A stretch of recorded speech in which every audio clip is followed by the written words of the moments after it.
Tenga la bondad de buscar en su Biblia el libro de Nehemías capítulo 4. En un momento leeremos algunos versículos, pero deseo que vea la parte final del verso 6, porque el pueblo tuvo ánimo para trabajar. Permítame enfatizar algo muy importante. Cualquier trabajo que hagamos para Dios siempre tendrá que enfrentar la oposición de Satanás. Cuando los hijos de Dios dicen, levantémonos y construyamos, Satanás y sus demonios dicen, levantémonos y detengámoslos. Y en el libro de Nehemías tenemos un claro ejemplo de cómo el diablo trató de oponerse a la obra de Dios, poniendo en ridículo a Nehemías y a su gente. No se olvide que el ridículo es una herramienta diabólica, pero Satanás tiene otras herramientas, otros métodos para oponerse al trabajo de Dios. Por eso hoy quiero hablar de cómo enfrentar el desánimo. Bien, veamos Nehemías 4, los versos del 7 al 10. Pero aconteció que oyendo Sanballat y Tobías y los árabes, los amonitas y los de Asdod, que los muros de Jerusalén eran reparados, porque ya los portillos comenzaban a ser cerrados, se encolerizaron mucho y conspiraron todos a una para venir a atacar a Jerusalén y hacerle daño. Entonces oramos a nuestro Dios, y por causa de ellos pusimos guarda contra ellos de día y de noche. Y dijo Judá, las fuerzas de los acarreadores se han debilitado, y el escombro es mucho, y no podemos edificar el muro. Esta es la primera nota desanimadora en todo el libro. Judá dijo, no podemos hacerlo. No podremos terminar lo que hemos empezado. No podremos reconstruir el muro. Mire el verso 11. Y nuestros enemigos dijeron, no sepan ni vean, hasta que entremos en medio de ellos y los matemos y hagamos cesar la obra. Quiero que pensemos primero en la maldición del desánimo y segundo en la causa del desánimo. Yo creo que junto con el ridículo, el desánimo es también una herramienta de Satanás. Algunos piensan que es la principal arma de Satanás. Se cuenta que un día el diablo estaba rematando su caja de herramientas, que contenían herramientas tales como el orgullo, la ociosidad, la arrogancia, la envidia, los celos, el adulterio, la mentira, y en fin, todas esas cosas. Herramientas. Pero sobre una herramienta había una nota que decía, no está de venta. Y alguien le preguntó al diablo, ¿qué clase de herramienta es esa y por qué no está de venta? Y el diablo le contestó, pues porque no puedo darme el lujo de vender esta herramienta. Es la más importante para mí. Y se llama desánimo. Y le preguntaron nuevamente, ¿y por qué es tan importante? Y Satanás contestó, bueno, con esta herramienta puedo forzar mi entrada en el corazón de los seres humanos y una vez que estoy adentro puedo hacer todo lo que quiera hacer. Por eso el desánimo es mi herramienta principal. Sé que se puede hacer daño con el desánimo, y más daño con el desánimo que con ninguna otra cosa, y que aquellas personas que consideramos buenas pueden ser víctimas del desánimo. Y si usted no tiene cuidado, también puede ser asaltado por el desánimo. Mire Nehemías 4:10, y dijo Judá, las fuerzas de los acarreadores se han debilitado, y el escombro es mucho, y no podemos edificar el muro. Tal vez usted me pregunta, bueno, ¿y quién fue Judá? Era la tribu principal, la tribu que tenía el liderazgo, la tribu de la cual saldría el linaje del Señor. Y esta tribu fue la que dijo, no se puede hacer. Lo repito, aún las mejores personas pueden ser desanimadas. Cuando usted está desanimado, el diablo está en su rastro asegurándose de que la maldición del desánimo caiga sobre usted. Pero muchos se estarán preguntando, ¿cuál es la causa del desánimo? En este pasaje bíblico, los versos 10 y 11, hay por lo menos 3 causas evidentes para el desánimo: cansancio, fastidio y amenazas. Ahora, cuando usted está cansado, está hastiado y es amenazado, le puedo asegurar que se desanimará.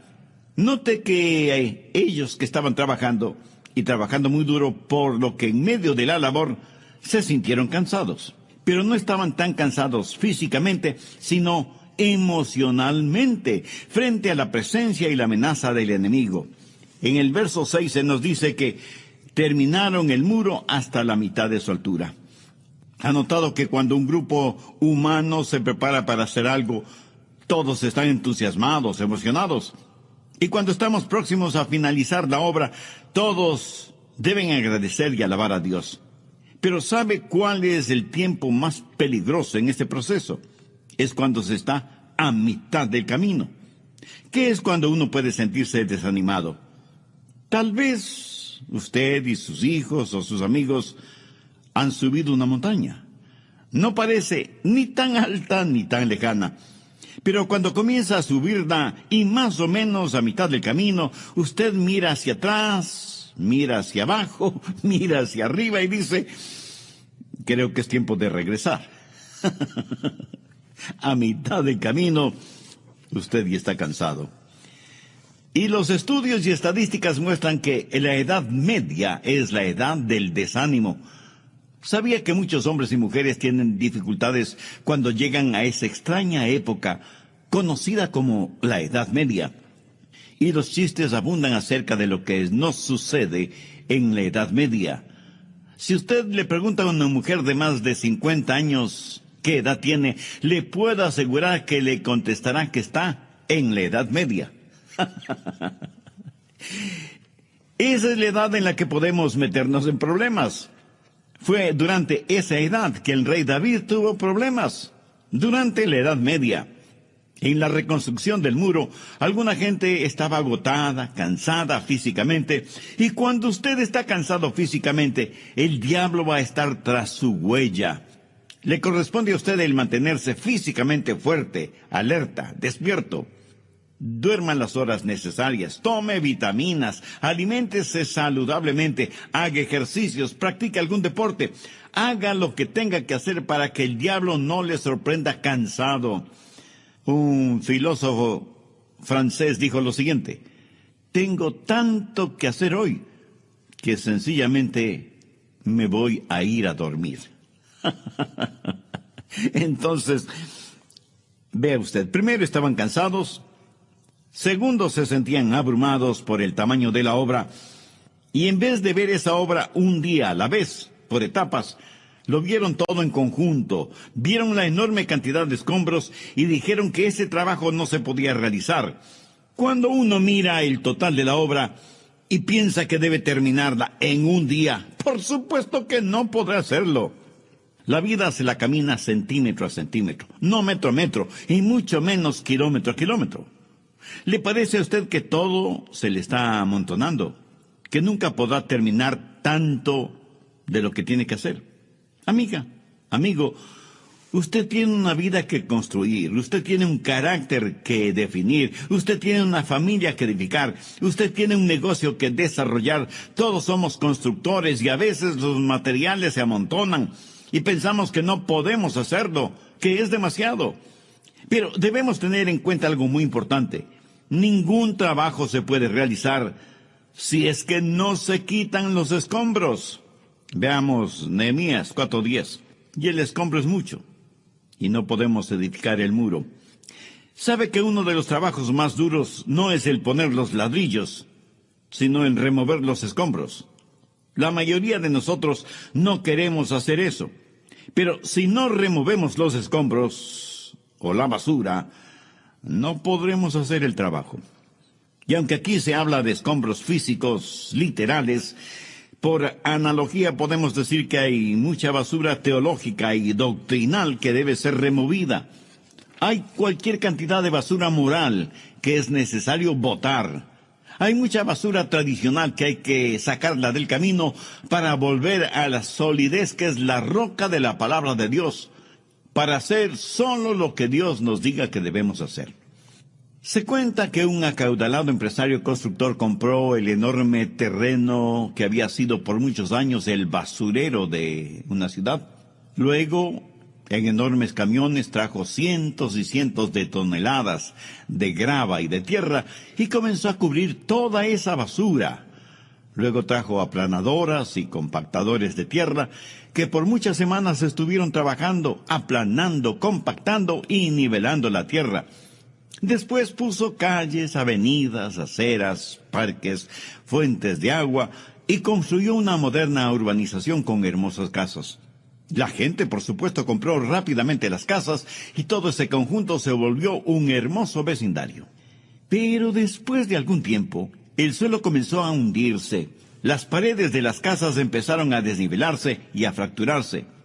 Se abrieron enormes zanjas en las calles, las veredas se resquebrajaban y la gente comenzó a abandonar las casas porque era evidente que terminarían hundiéndose y destrozándose. ¿Por qué sucedió eso en ese moderno y lindo vecindario? Porque todas esas casas fueron construidas en realidad sobre la basura. Usted no construiría su casa sobre la basura, ¿verdad? Pues le diré que usted no puede construir su vida sobre basura. Y aunque a veces es muy duro el cavar hasta encontrar roca sólida, vale la pena hacerlo si queremos construir algo que perdure. Es cierto, el trabajo puede ser tedioso y agotador. No faltará la tentación de buscar atajos, de usar materiales más baratos, de no seguir los códigos de seguridad. Amigo, escúcheme. No hay manera fácil de servir a Dios. Nehemías y su gente se desanimaron, primero porque estaban cansados, segundo porque les agobiaba la obra en sí mismo y tercero porque se pusieron nerviosos con la presencia del enemigo y en medio de estas circunstancias el diablo se hizo presente. ¿En qué forma? Bueno, hubo una conspiración contra la gente de Dios. Y Satanás utilizó muy bien a ciertas personas para ese propósito. Les dijeron a los judíos que estaban construyendo, ustedes no saben cuándo vendremos para aniquilarlos. A lo mejor de día, a lo mejor de noche. Pero vendremos de sorpresa cuando menos nos esperen y les atacaremos y les mataremos. Como si el cansancio y el abatimiento no hubieran sido suficientes, sus enemigos se encargaron de darles más problemas.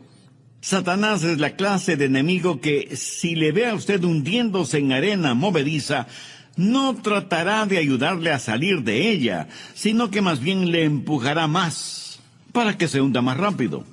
Él sabe cuando usted está en dificultades, cuando está físicamente débil, cuando está emocionalmente abatido y cuando está espiritualmente apagado. Él sabe exactamente cuando usted está al límite de su capacidad de aguante, y es cuando Él ataca, y ataca ferozmente. No en vano la Biblia lo describe como león rugiente, y cuando eso sucede usted, por supuesto, se sentirá desanimado. Verso 12. Pero sucedió que cuando venían los judíos que habitaban entre ellos, nos decían hasta 10 veces, de todos los lugares donde volviereis, ellos caerán sobre vosotros. Esto es interesante porque significa que aún los judíos que vivían entre los enemigos del pueblo de Dios sabían que se planificaba un ataque para impedir continuar la obra. Y ellos mismos decían que podía ser realizada. Ahora, ¿cuál es el remedio para el desánimo?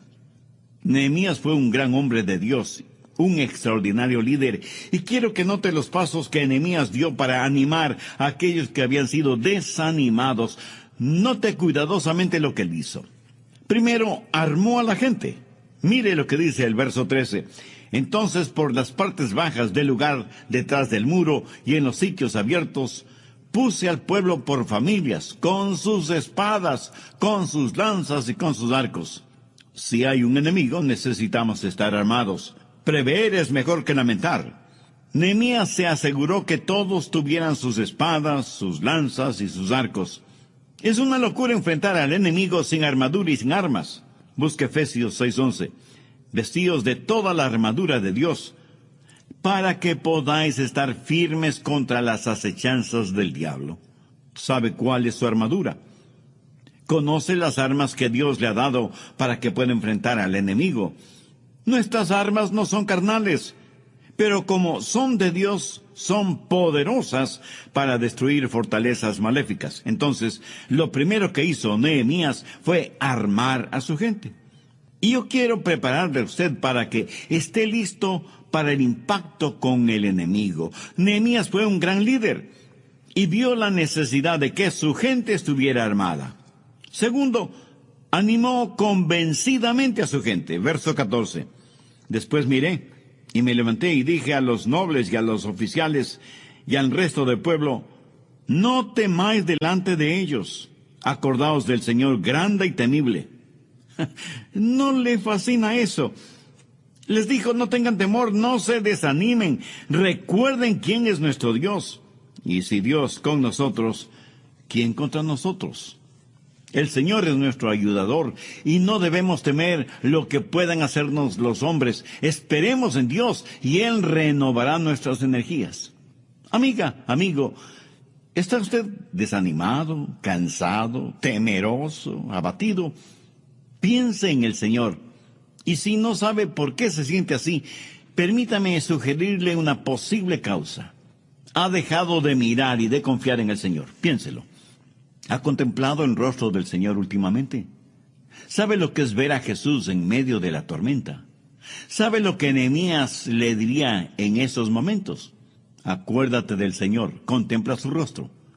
Quiero que sepa que Jesús sigue manejando el timón y no hay pánico en el cielo, solo planes. Y lo que quiera que hagamos como miembros de una iglesia, siempre debemos recordar a Dios.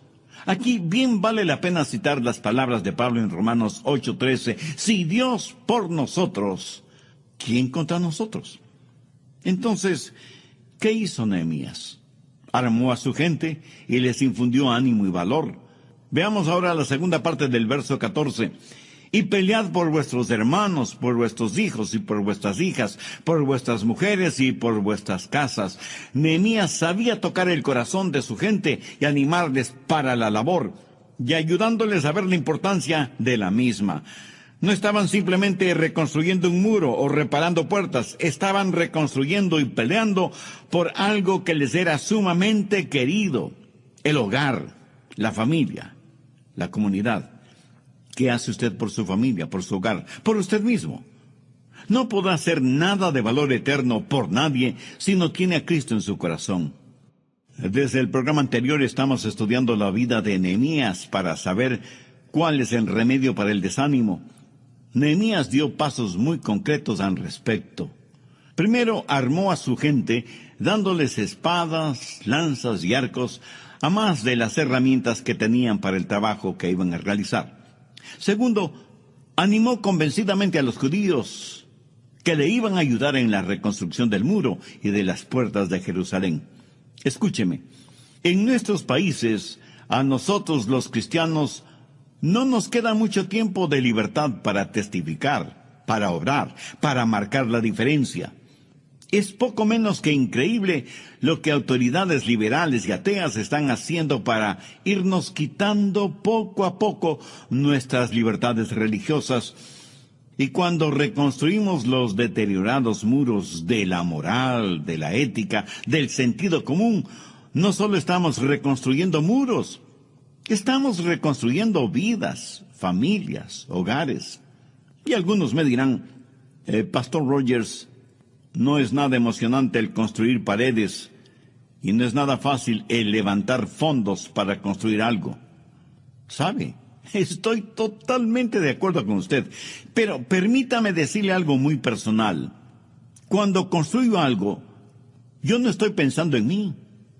Estoy pensando en mi familia, mi esposa, mis hijos, mis nietos. Estoy pensando en los innumerables hermanos y hermanas que tengo en Cristo.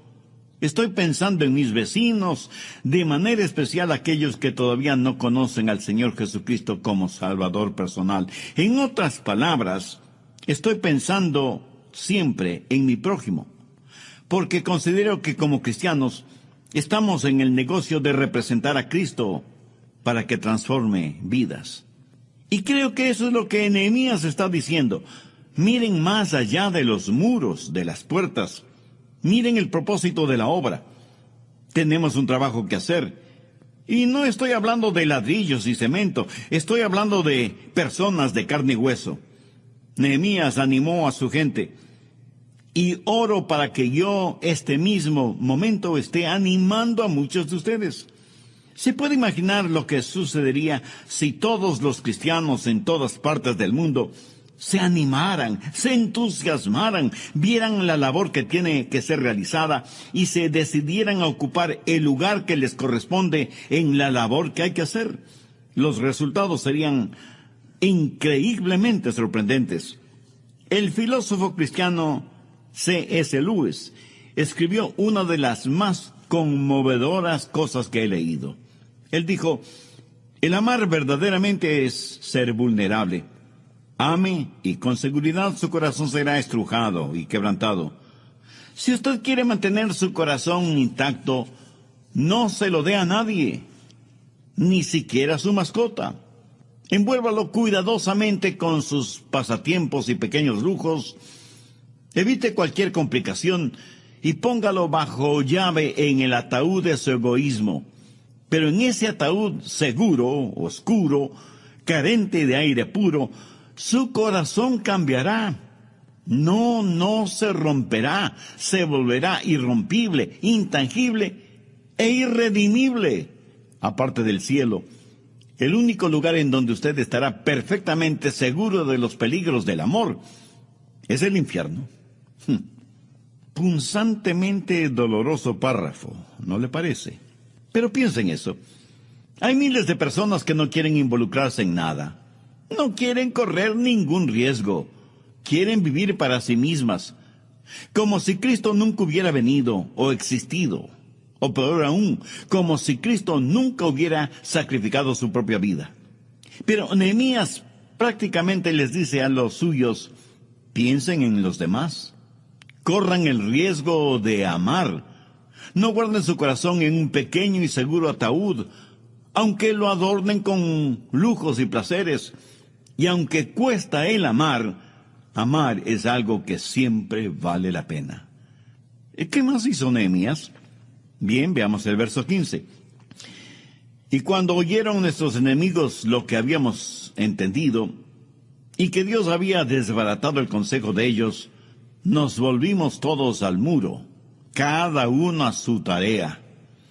¿No se alegra usted de tener un libro que le dice qué es lo que el enemigo está haciendo?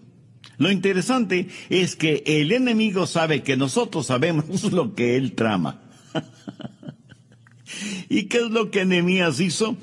¿Qué es lo que Nehemías dijo? Nos volvimos todos al muro, cada uno a su tarea. ¿Usted sabe cuál es uno de los remedios para el desánimo? El trabajo. Así de simple y sencillo, el trabajo. No espere hasta que sienta que quiere hacer lo que debe hacer. Usted no puede esperar a sentir algo para hacer el trabajo de Dios. Haga el trabajo de Dios y entonces sentirá algo. Otro de los remedios para el desánimo es no mirar la obra en su totalidad, sino concentrarse en la parte, en la porción que Dios le ha asignado a usted. Y hágala hoy. No piense que la carga es demasiado grande para usted. Pudiera ser que usted no sea lo suficientemente grande como para llevar esa carga, pero Dios le dará la fortaleza necesaria para llevarla. ¿Pero qué más hizo Nehemías? Verso 16. Desde aquel día la mitad de mis siervos trabajaba en la obra, y la otra mitad tenía lanzas, escudos, arcos y corazas. En otras palabras, tenían sus herramientas de trabajo en una mano y en la otra sus armas para la batalla, construyendo y batallando al mismo tiempo. Y así debe ser una genuina iglesia del Señor.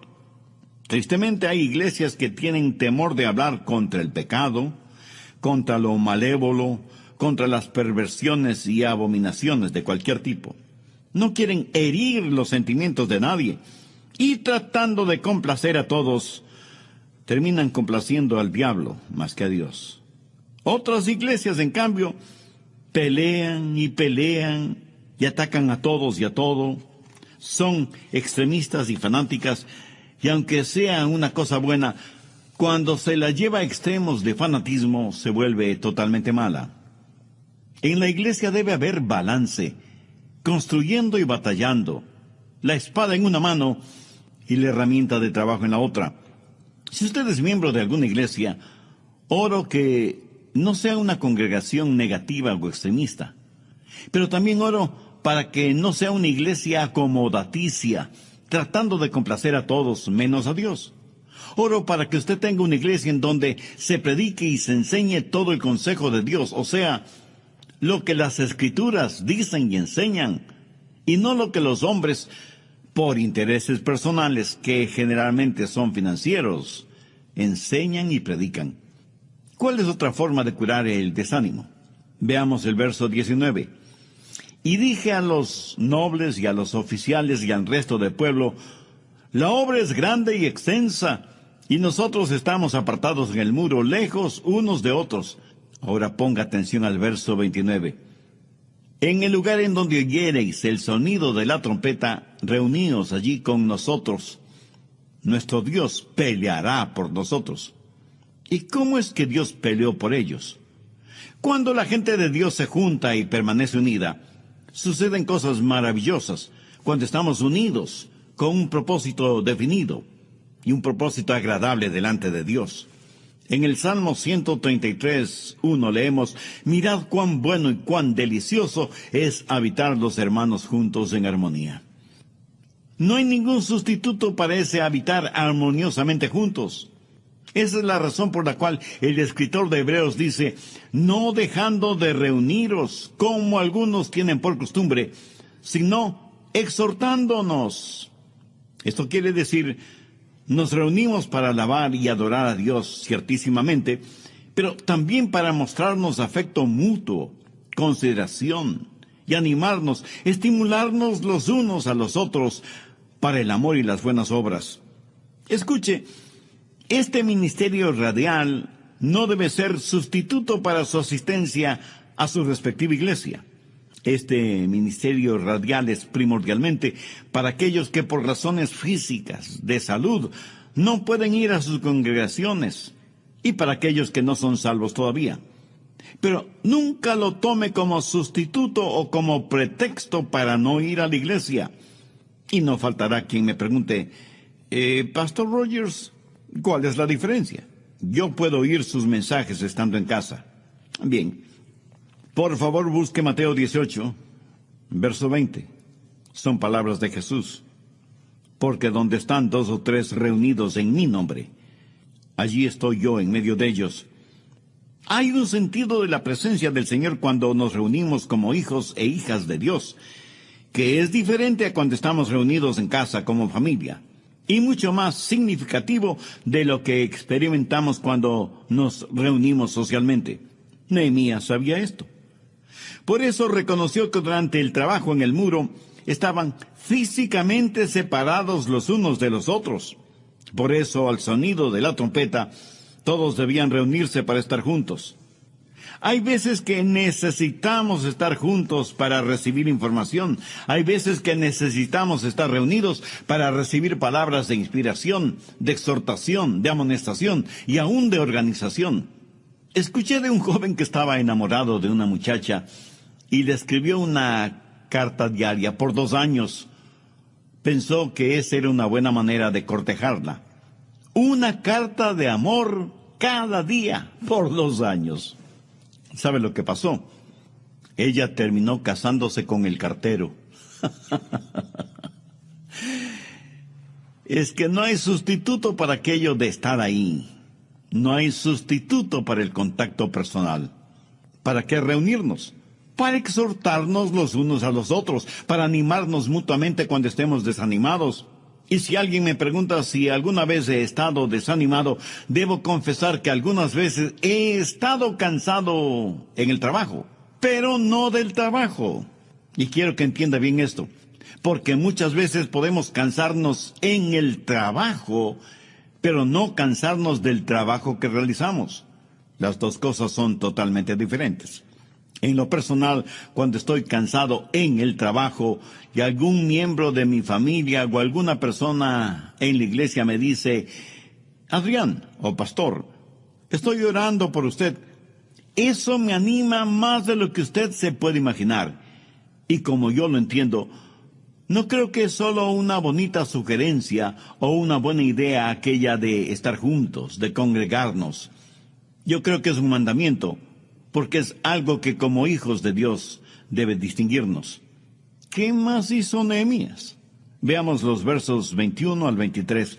Nosotros, pues, trabajábamos en la obra, y la mitad de ellos tenían lanzas desde la subida del alba hasta que salían las estrellas. También dije entonces al pueblo: cada uno con su criado permanezca dentro de Jerusalén, y de noche sirvan de centinela y de día en la obra. Y ni yo, ni mis hermanos, ni mis jóvenes, ni la gente de guardia que me seguía, nos quitamos nuestro vestido. Cada uno se desnudaba solamente para bañarse. ¿Qué significa todo esto? Entre otras cosas, que Nehemías, después de haber dado armas a su gente y haberles animado y desafiado, también les amonestó, les advirtió que tengan cuidado, les dijo que no debían estar deambulando fuera de la muralla una vez que ha caído la noche. ¿Lo ve? Hay un hermoso balance en lo que Nehemías hizo. Hizo lo mismo que hizo Pedro cuando dijo: sed sobrios y velad, porque vuestro adversario el diablo, como león rugiente, anda alrededor buscando a quien devorar. Nehemías les puso sobre aviso, les advirtió acerca del enemigo. Yo sé que el diablo quiere detener la obra de Dios, y él está listo para hacerlo a la menor señal de nuestro desánimo. Me gusta lo que un hombre le dijo a su amigo en relación con cierta responsabilidad: no la dejes, no te calles, no retrocedas hasta que la hayas terminado por completo. Yo creo que ese fue el consejo de Nehemías, no solo para su gente en el Antiguo Testamento, sino también para nosotros en este siglo en el cual vivimos. Seamos sobrios y vigilantes. Mantengamos nuestras rodillas en tierra y nuestra mirada en Jesús y en su palabra. Mantengamos vivo y efectivo el amor entre nosotros. Seamos temerosos del pecado y nunca dejemos de lado la armadura de Dios. No seamos descuidados. No tratemos las cosas de Dios a la ligera o con apatía. Creamos en Dios y a Dios. Y si así lo hacemos como hijos suyos, veremos realizados grandes acontecimientos. La cosa más emocionante de la vida es ser parte de una iglesia cristiana, bíblica, cristocéntrica y neotestamentaria. Una iglesia que tiene una labor y que la ejecuta con una espada en una mano y con una herramienta en la otra. Y por encima de todo esto, la gloria de Dios. ¡Qué poderosa arma es en las manos santas de Dios una iglesia neotestamentaria! Yo no sé de usted, pero en lo que a mí se refiere, yo estoy feliz de estar eslabonado a una causa que vale la pena. Tantas y tantas personas no hacen más que trabajar para ganar el sustento que le permitirá seguir trabajando para seguir ganando el sustento. Es un triste círculo vicioso. Solo Dios puede dar significado y propósito a lo que hacemos, porque lo hacemos como para Dios, no como para los hombres. Ernesto Hemingway fue un extraordinario escritor, ganador del Premio Nobel de Literatura, quien terminó suicidándose. Él escribió una de las más trágicas declaraciones que jamás haya leído, y la voy a citar textualmente. Dijo: la vida no es más que un sucio truco, un corto viaje de la nada hacia la nada. No hay remedio para nada en la vida. El destino del hombre en el universo es como una colonia de hormigas en un tronco que se quema.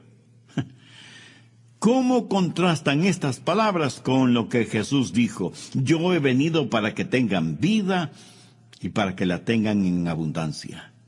Amigo, yo no soy una hormiga en un tronco ardiendo. Soy un hijo de Dios, destinado para estar en la gloria.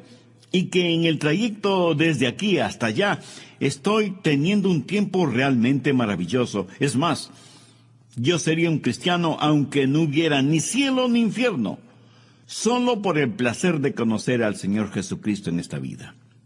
Si usted está cansado de sentirse como una hormiga en tronco ardiente, ¿qué tal si le digo que usted es de sangre real, es un hijo de Dios y coheredero con Cristo de todo cuanto existe en el universo? Esto será una realidad en usted si tiene a Cristo en su corazón. Si aún no le conoce como su Salvador personal, no quisiera hacer esa decisión ahora mismo. Yo voy a orar una sencilla oración para que le sirva de guía. Eterno Dios, te doy gracias por este mensaje que he tenido la oportunidad de escuchar. Gracias por abrir mi entendimiento espiritual. Me reconozco pecador delante de ti y vengo en busca de tu perdón y tu ayuda. Señor Jesús, tú eres el Hijo de Dios que pusiste tu vida como pago por la culpa de mis pecados. Ten la bondad de ser mi Salvador y mi Señor desde este momento. Te recibo en mi corazón. Perdóname, límpiame, sáname, sálvame y ayúdame a ser la persona que tú quieres que sea. En tu nombre lo pido. Le invito a tomar la palabra de Dios y buscar Efesios, capítulo 5, por favor. En un momento vamos a leer el versículo 23 y después leeremos otros versículos. Hoy deseo hablarle acerca de la autoridad del reino en el hogar y literalmente del liderazgo en el hogar. Algunos de nosotros estamos desilusionados con nuestros hogares. Alguien dijo que la diferencia entre el noviazgo y el matrimonio es la diferencia entre las fotos en el catálogo de semillas y lo que germina.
Quizás necesitamos aprender un poco más acerca de cómo cultivar un matrimonio.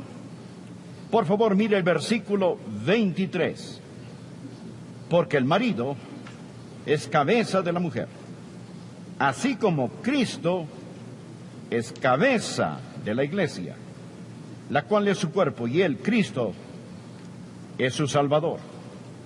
El marido debe ser cabeza en el hogar. Estudiamos la serie La autoridad del reino y hemos enseñado que usted no puede funcionar en ninguna área, ni en la iglesia, ni fuera de la iglesia, si usted no cree en la autoridad y no entiende la autoridad. Está por todas partes. Está en las leyes de tráfico. Escuché de un hombre que viajaba en el vehículo de un amigo e iban a gran velocidad. Llegaron a un semáforo, la luz estaba en rojo y el amigo se brincó la luz y le dijo: ten cuidado, nos vas a matar. Y él le contestó: no te preocupes, tengo un hermano que es estupendo conductor, él nunca se detiene cuando los semáforos están en rojo, nunca. Después llegaron a otro semáforo que estaba en verde y el chofer del automóvil pegó un frenazo. Entonces le dijo: hombre, estás loco, está en verde, sí lo sé, pero mi hermano podría venir por la otra vía. ¿Se lo imagina?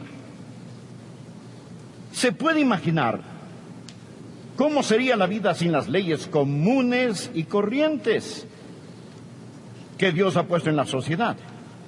Hemos estado enseñando un principio estas últimas semanas, que Dios quiere darnos autoridad del reino, que Dios no nos creó para ser esclavos del mundo, la carne y el diablo. Pero existe un gran principio: Dios no da autoridad a los de espíritu rebelde. Y el principio es: nunca podemos estar sobre esas cosas que Dios quiere que estén bajo nosotros hasta que estemos bajo esas cosas que Dios ha puesto sobre nosotros. Necesitamos entenderlo. Ese es el principio clave en la autoridad del reino. ¿Me permite decirle cuál es el problema de hoy? El problema está en la familia. Y pondré el dedo en la llaga. El problema principalmente son los esposos. Alguien dijo, el problema en los Estados Unidos es el fracaso en el cargo más alto del país. Ese cargo que es ser marido y padre. Ese es el problema. Queremos culpar a otros. Pero el problema es que no hemos entendido las responsabilidades y la autoridad del reino en el hogar. Padres y esposos, estoy tan contento que los cumplidores de promesas vendrán esta semana. Necesitamos ver como hombres, como maridos, como padres, nuestras responsabilidades, no nuestros derechos. Hay 3 responsabilidades principales que tratan con el liderazgo en el hogar. Y quiero decirle al esposo que si usted no ejerce la autoridad del reino que Dios le ha dado, su hogar no va a ser un maravilloso hogar, ni su matrimonio será un magnífico matrimonio. Quiero decirle a nuestras damas, Dios asignó la responsabilidad en el hogar. Si no entiende su lugar apropiado, usted va a perderse una bendición. Permítame decirle cuáles son estas 3 grandes responsabilidades que el marido tiene al hablar acerca de la autoridad del reino y el liderazgo en el hogar. La primera responsabilidad que el esposo tiene es esta. Él es responsable del liderazgo servidor. He escogido poner juntas estas palabras. Liderazgo servidor. Estas palabras no se excluyen, van juntas. Cuando la Biblia dice que el marido es cabeza del hogar, no significa que él es el dictador. Dice que él es la cabeza. Por consiguiente, eso no significa que es un sargento mandón que usa la Biblia como garrote para pegarle a su esposa en la cabeza. Él es el responsable. ¿Quién es la cabeza de la iglesia? Jesucristo. Correcto. El marido es cabeza de la esposa como Cristo es cabeza de la iglesia. Bien quiero que piense acerca de Jesús, que es cabeza de la iglesia. Es decir, Él es el Señor soberano de la iglesia. Él es su Señor. Quiero hacer una pregunta. ¿Lo ha obligado Jesucristo alguna vez a hacer algo? Nunca. Ni una sola vez. Ni una sola vez. Mas, sin embargo, Jesús es la cabeza de la iglesia y es Señor de mi vida, y si conozco mi corazón, moriría por Jesucristo. Aún así, Él no es el dictador de la iglesia. Él es la cabeza de la iglesia. Y esto es lo que un marido necesita hacer. Verá, el liderazgo significa llevar la responsabilidad. Si usted como marido dice ser cabeza del hogar, su esposa, quien debe ser sumisa, escuche, tiene todo el derecho de esperar que usted supla todas las necesidades que ella como esposa tiene en el hogar. No significa que ella sea una carga, sino que usted es responsable por suplir sus necesidades, así como el Señor Jesucristo es responsable de suplir las de la iglesia. Oímos hablar tanto de la cadena de mando. No es principalmente una cadena de mando, es una línea de responsabilidad. Ser cabeza de una corporación, como algunos lo son, significa que usted es responsable por esa corporación. Aquí está un versículo clave. Un versículo clave, anótelo al margen. 1 Corintios 11, versículo 3, escúchelo. Pero quiero que sepáis que Cristo es la cabeza de todo varón, y el varón es la cabeza de la mujer, y Dios es la cabeza de Cristo. Ningún hombre puede ser la cabeza del hogar hasta que esté bajo el liderazgo de Cristo. Si no desea someterse a Jesús, ¿qué derecho tiene y qué expectativa tiene de tener la unción y el poder de Dios para ser el marido que Dios quiere que sea? Aquí tenemos el segundo punto de responsabilidad. Lo primero, liderazgo servidor. Liderazgo servidor. Bien. El segundo punto es amor sacrificial. No dije solo amor, dije amor sacrificial. No dije solo liderazgo, dije liderazgo servidor. ¿Qué es el amor sacrificial? Bien, ¿cómo debe amar a su esposa? Note el versículo 25. Maridos, amad a vuestras mujeres, así como Cristo amó a la iglesia y se entregó a sí mismo por ella. Eso no es simplemente amor, sino amor sacrificial. ¿Cómo debo amar a Joyce? Debo amar a Joyce como Jesús amó la iglesia y Él murió por la iglesia. ¿Qué tipo de amor es el amor sacrificial? Primero es amor apasionado. Es amor apasionado. Cuando hablo de pasión, no hablo acerca de pasión sexual. Esa es una parte del matrimonio. Pero estoy hablando de algo mucho más profundo que eso. Hablo de la emoción y compromiso que sale de lo más profundo de su ser. Usted debe amar sacrificadamente. Es decir, nada es demasiado valioso para mí que no pueda dejar por mi esposa, excepto mi relación con Dios. Nada. Soy el pastor de esta iglesia. He sido pastor de esta iglesia por más de 25 años. Pero no tendría que pensarlo si tuviera que dejar a esta iglesia a Joyce. Ustedes pueden conseguir otro pastor. Yo soy su marido.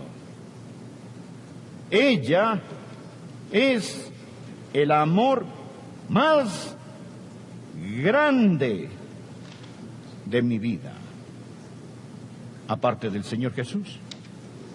Jesús se entregó a sí mismo por ella.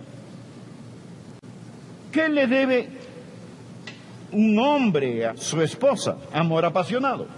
Pero no solo amor apasionado, sino también amor purificador. Mire por favor el versículo 26 en adelante. Para santificarla, habiéndola purificado en el lavamiento del agua por la palabra, a fin de presentársela a sí mismo una iglesia gloriosa, que no tuviese mancha ni arruga ni cosa semejante, sino que fuese santa y sin mancha. Jesús ama a la iglesia con un amor apasionado y con un amor purificador.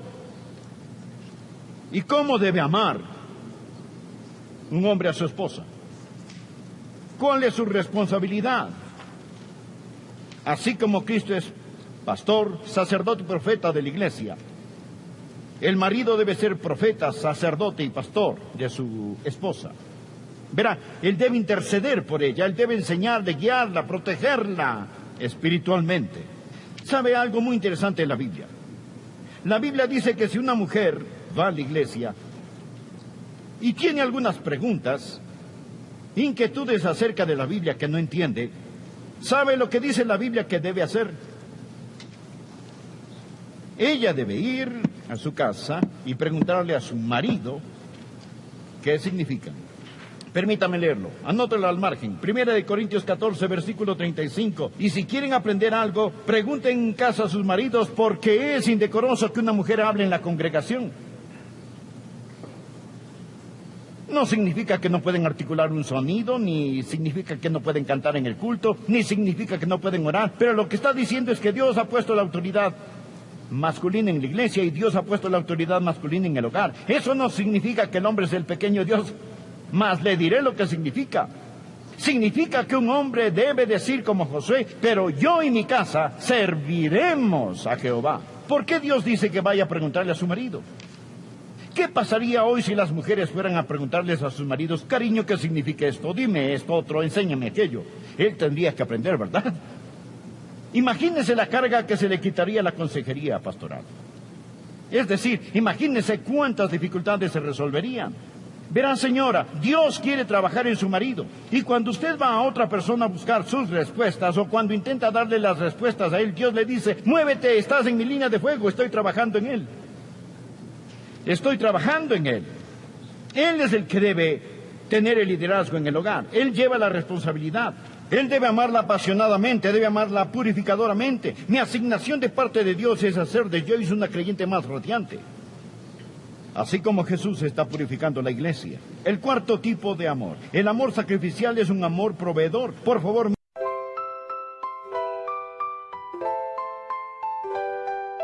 Lakefront breeze whispers your name. City lights dancing in neon flame. Heartbeats quick in a sweet refrain.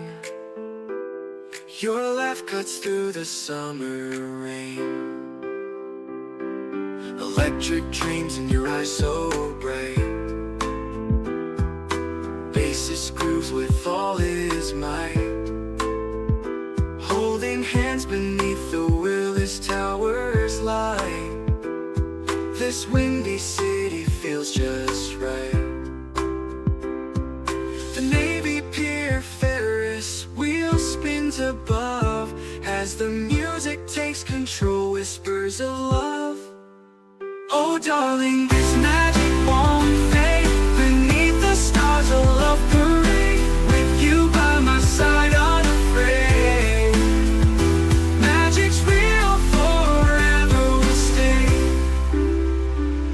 Guitar solo sings sweet serenade.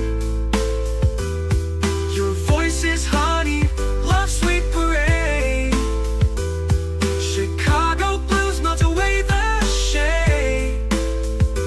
In your arms, a future we've made. Drums are beating a rhythm so true. Never want this night to end, just me and you. 80s synth keeps the feeling new. Chicago magic forever will pursue. Oh darling, this magic won't fade. Beneath the stars a love parade. With you by my side unafraid. Magic's real, forever will stay. The doggone night, a memory to hold. A love story forever told.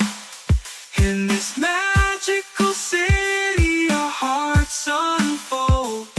Chicago night forever will hold.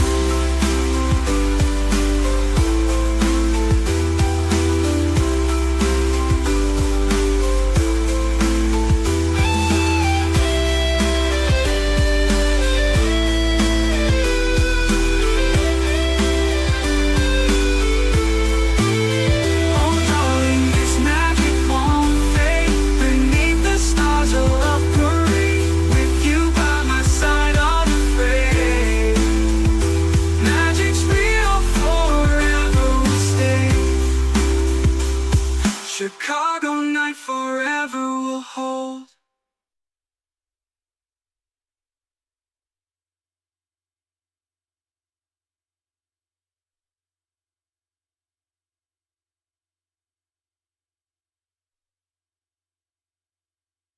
Mire el versículo 29 de Efesios 5. Porque nadie aborreció jamás a su propia carne, sino que la sustenta. Eso significa que la alimenta y la cuida. Significa calentar con el calor del cuerpo. Es decir, Él quiere proveer sus necesidades emocionales, físicas y espirituales. Siempre es un amor proveedor. Cuando usted tiene hambre, quiere comer. Cuando tiene frío, quiere algo con que abrigarse. Usted debe amar a su esposa como ama a su propio cuerpo, porque ella es una parte de usted. Si es sabio, se cuidará a sí mismo al cuidar de su esposa.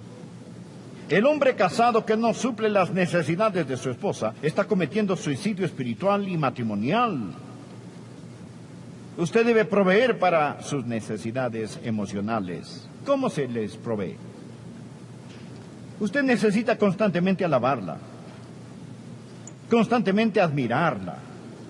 ¿Sabe por qué tenemos hoy tantas mujeres en la fuerza laboral? Algunas tienen que trabajar, conmueve mi corazón, mis oraciones están con ellas. Pero ¿sabe por qué muchas trabajan en lugar de cuidar a sus bebés en casa? Porque alguien les dice, te aprecio.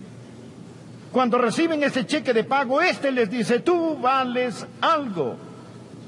Señor, es su deber, su gozo, su responsabilidad, darle a ella ese agradecimiento, ese cheque de paga emocional que dice, amor, gracias. Aprecio lo que haces. Y necesita hacer algo más que los rasgos físicos, pero no se olvide. Usted necesita ser sabio acerca de sus rasgos físicos.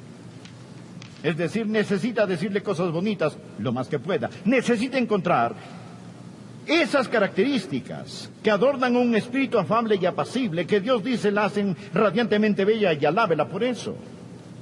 Gracias, cariño, por tu paciencia. Gracias por tus fieles oraciones, por la manera que amas a nuestros niños, cómo mantienes y embelleces nuestro hogar. Agradézcale por cosas que están bajo su control y anímela.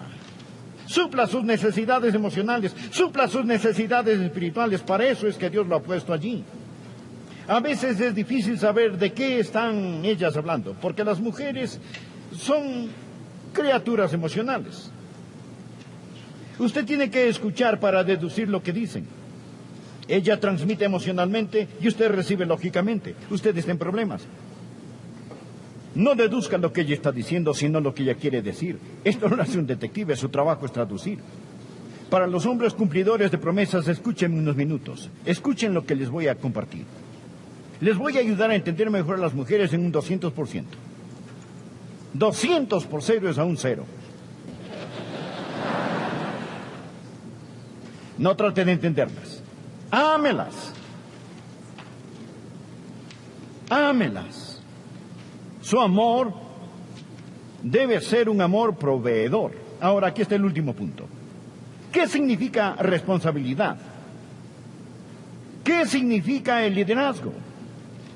¿Qué quiere decir la Biblia en Efesios 5, versículo 23, cuando dice que el marido es cabeza de la mujer, así como Cristo cabeza de la iglesia? Significa liderazgo servidor. Significa amor sacrificial. Significa una lealtad incondicional. Una lealtad incondicional. Por favor, leamos los versículos del 30 y 33. Porque somos miembros de su cuerpo, de su carne y de sus huesos. Y está hablando de la iglesia en Cristo. Verá, ese es el por qué la mujer fue creada del costado de Adán. Porque nos enseña que ella es un miembro de nuestro cuerpo. Así como la iglesia nació del costado perforado de Cristo, la mujer fue creada del costado perforado del hombre. Y la Biblia dice, por esto, dejará el hombre a su padre y a su madre, y se unirá a su mujer, y los dos serán una sola carne. Grande es este misterio, mas yo digo esto respecto de Cristo y de la iglesia. Por lo demás, cada uno de vosotros ame también a su mujer como a sí mismo, y la mujer respete a su marido. Por esto, dejará el hombre a su padre y a su madre, se unirá a su mujer. Una lealtad incondicional. Ahora, si usted es cabeza de su esposa como Cristo es cabeza de la iglesia, permítame hacerle una pregunta. ¿Está listo? ¿Cuándo va el Señor Jesús a dejar su iglesia? ¿Cuándo va Jesús a abandonar a su iglesia? Nunca lo hará. Amén. ¿Qué ha dicho Jesús? Él dijo, nunca te desampararé, ni te dejaré. Hoy tenemos a hombres que ante el altar matrimonial hacen un convenio, no un contrato, un convenio, y luego lo rompen. Que Dios les tenga misericordia. No abandone a su esposa. Ámela como Cristo amó a la iglesia. El marido es cabeza de la esposa.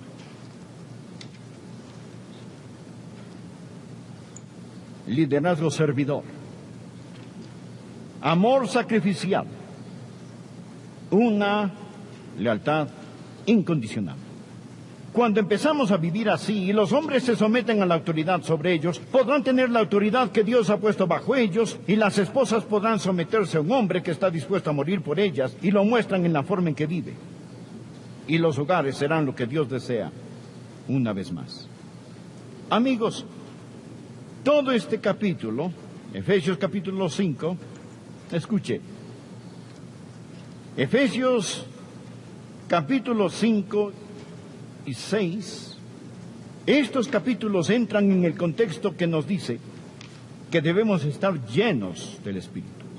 La única forma que usted puede ser ese tipo de marido, la única manera en que yo puedo ser ese tipo de marido, es estando lleno del Espíritu. No tengo lo que se requiere, no tengo lo que se requiere, ni usted tampoco. Pero le diré esto, que cuando yo entrego mi corazón a Jesucristo y me rindo a Él, el Espíritu Santo de Dios, el Espíritu Santo de Dios entra en mí y me da el Espíritu de Jesús para que yo pueda amar a Jesús.